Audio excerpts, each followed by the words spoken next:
The bill is passed. The objections of the president. A cheer of excitement in the gallery of the U.S. House of Representatives.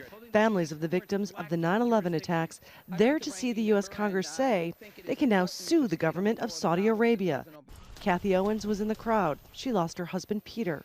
The people who financed 9/11 have still been not brought to justice. They're walking around free as birds, conducting business as usual. She believes that the government of Saudi Arabia knew of the attack, or at the very least, turned a blind eye.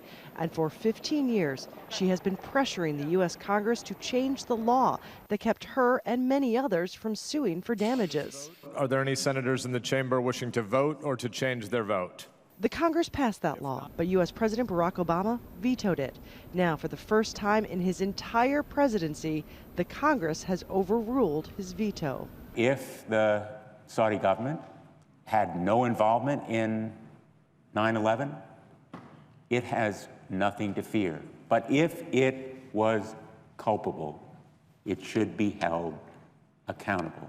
The Obama administration argued this could hurt every U.S. worker overseas, that foreign countries could sue Americans in response. The concern is that this starts a series of unintended consequences that will increase the risk to U.S. military personnel around the world, U.S. intelligence community personnel around the world, and diplomats around the world.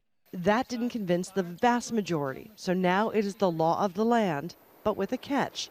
The administration can tell the court to stay out of it indefinitely.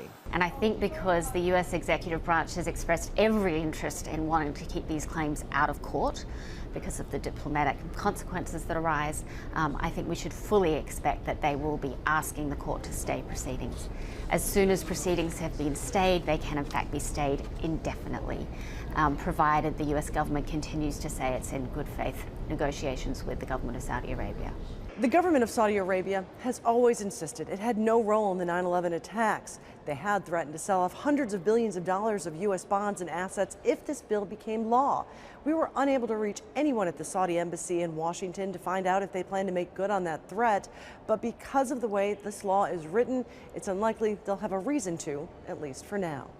Patty Culhane, Al Jazeera, Washington.